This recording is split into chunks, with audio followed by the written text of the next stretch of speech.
Alright, here's a little way, if you're just starting out, if you memorized your 5 pentatonic positions, and you're just starting to want to improvise and solo over a 1-4-5 blues, where every chord is a dominant 7th chord, your A7, D7, E7 in this case, right? Here's a little way, it's not really a trick, it's more of a way to just get your mind to think differently, right? So this is only going to apply to the 4 chord here, and this is just one way of doing it. There are 100+ ways to solo over any chord, right?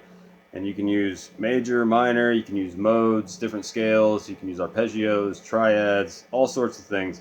We're just going to deal with the minor pentatonic, so this way you can use something you already know by just looking at it in a different way without having to learn anything new, right? Because as guitar players, I think the biggest hurdle we all face is that we all know so much more information than we think we know, right? Like, we have all this stuff memorized, but we don't really know how to apply it. Everyone tells you memorize scales, memorize shapes and patterns and triads, and memorize all these things, and then you're kind of left to your own devices to figure all this stuff out. And so these are just some things I learned along my little path trying to figure this stuff out that I just thought might be helpful. So the first thing, we're going to be dealing with the 5th box of A minor pentatonic and the 1st box of A minor pentatonic. And in the first box, what I want you to see is, here's box 1, play that over your 1 chord, right? As soon as we go to the 4 chord, you need to start thinking D. Start thinking D minor, right? And the key to doing this, the glue that holds this whole way of thinking together for this little technique, is you have to resolve back to your home root tonic key, whatever you want to call it, right? You have to resolve back to A, which is a fancy way to say, basically the last couple bars, you want to be playing something that's A7 related. You don't want to be playing anything D related, because it'll clash. Because we're not resolving to D, because D isn't our home key, right? A is. So you can hang out in D minor for like, 5-6 bars or whatever, and then you want to get back to playing something A as we approach the 1 chord. You can kind of feel it and hear it as you're playing it. So on top of this first box of A minor pentatonic, I'm going to walk back right here to the D minor pentatonic in the 4th position. It's the same scale with just 1 note added in 2 places. We're adding an F on the 6th fret B string and an F on the 8th fret on the A string, right? Otherwise it's the same scale. Okay? But when you start thinking of it differently, here's what can happen, right? So I did this lesson called the power chord trick, and you can view it this way if it's more helpful. Anytime you have a power chord and the root is on the A string, you're automatically in the 4th position of minor pentatonic of that key, right? So right here in D, right,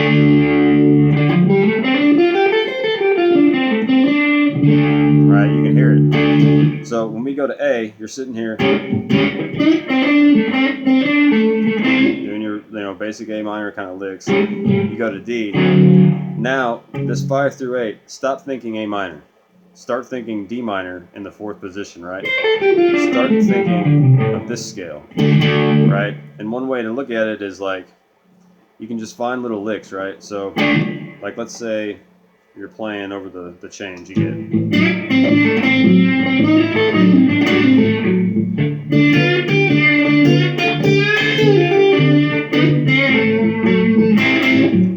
I hardly did anything there. All I did was shifted my mind and my pattern of thinking into, oh, you know what? Instead of playing an A lick here,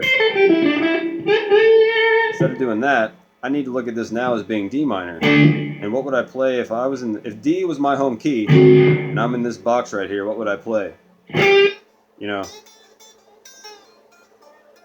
Hello. I got a bad chord here.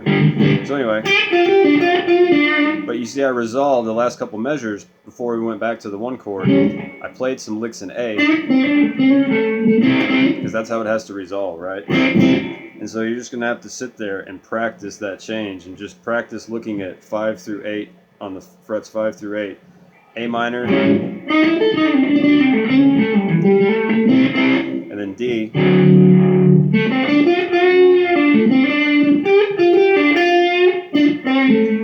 and just work on resolving back to A every time you do it, right? So that's just the first position and the fourth position overlapping, right?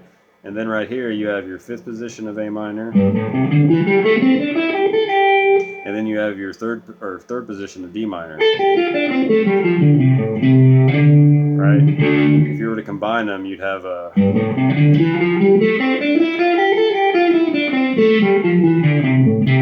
right? All the notes sound good, right? Kind of gives it a different tone. So right here, like if you wanted to solo with that, you can use like something basic.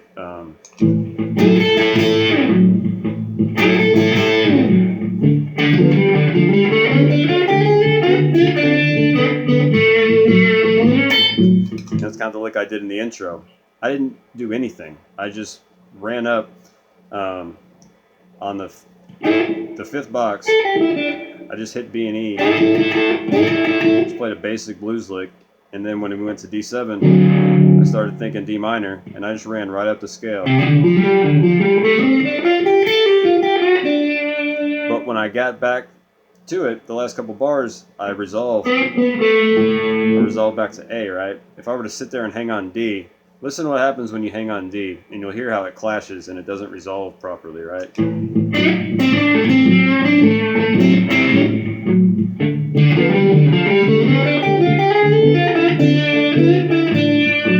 See? You can't do it. You can't resolve the D. You can't think that, oh, I'm in D now and I can just play in D minor all day long. You can't think that way. You have to look at it like, okay, here's an analogy. Like, you could look at it like when you go to the 4 chord, you are the visiting team on the home field of A7, right? You're the visiting team, and at some point you have to get out of Dodge and hand the field back over to A7 because A7 owns that field, and you're just there visiting the stadium for a little bit to play a game, right? So you're just there visiting to play your little game. Then you got to get out of Dodge and give it back to A, okay? Because A owns it.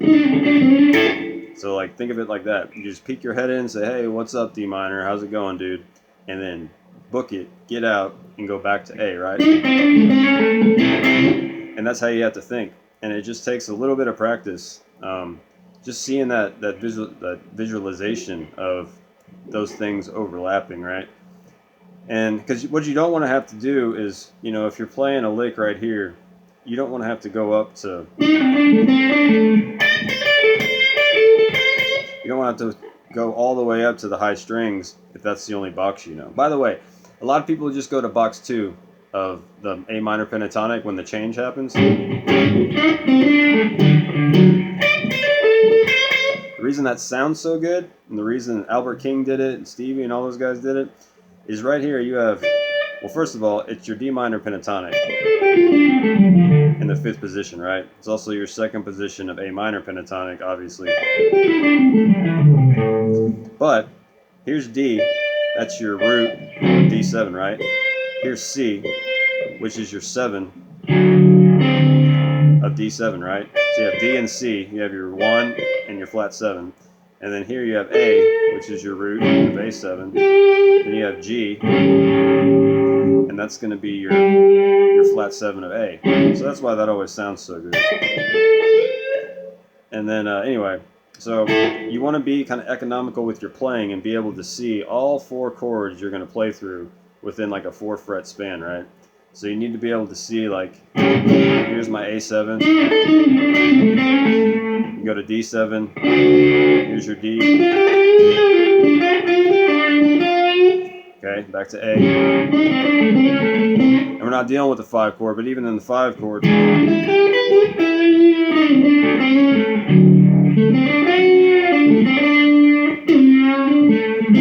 right, you can hear it. So like, we'll eventually get to all that, but if you can just see how these things overlap and that there's more between 5 and 8 than just the first box of A minor pentatonic. You got your 4th box of D minor pentatonic right in there. There's also arpeggios that you can play in there and triads and all that stuff, but we won't get to all that right now. So if you can just look at those 2 things, and it's like this for every position, they all overlap, and then just sit there and try to just discover, you know, some cool licks, but just make sure you resolve back to A every time. Just, you know, you can sit there and just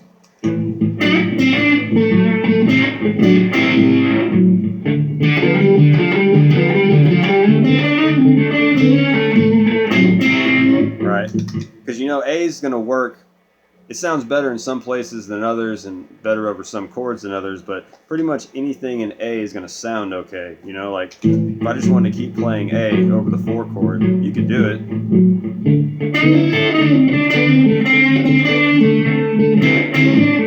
You know, it doesn't sound bad. You're just resolving back to yourself after you've already been in A, you know. So you can always, if you're lost or don't know where to go, you can always get into play some A stuff, right? But just start memorizing or visualizing how all that works, and then just start finding licks. And you just have to shift your mode of thinking real quick to like, hey, I'm going to play D minor for a little bit, but I'm not in D minor. I'm just outlining the chord for a second, and then I'm going right back to A, right? So that's one way to do it. So we'll just stop there and just work on those 2 positions and just start finding licks over each chord. And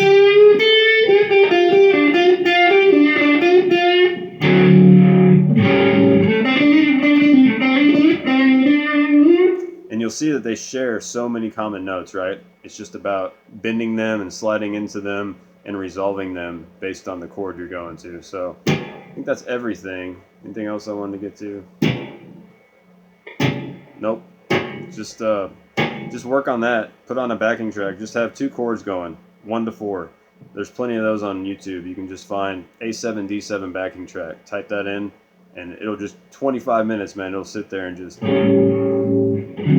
just won't stop, right? And then just practice going between the scale of your A minor to D minor on 5 to 8, and your A minor to D minor between 2 and 5. And it'll take you a long way. You know, you can start hearing the change, start bending your ear to hear that kind of sound.